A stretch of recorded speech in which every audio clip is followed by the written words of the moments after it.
সুরঞ্জন একটা আছে না লেভেলে আছে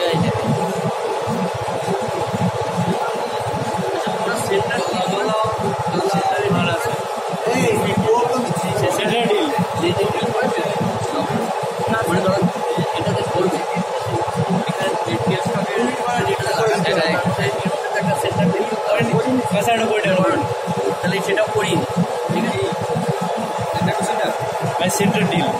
আর ওটা জানি আমরা ব্যাপারটা জানি ওইখানে ওইটা দিয়ে ফিট দিলে তো মাল ঢুকে যাবে সেটাই বলছি আর হাতে কলমে তো করিনি লাইটের লাইট ঘুরা ঘুরা ঘুরা সব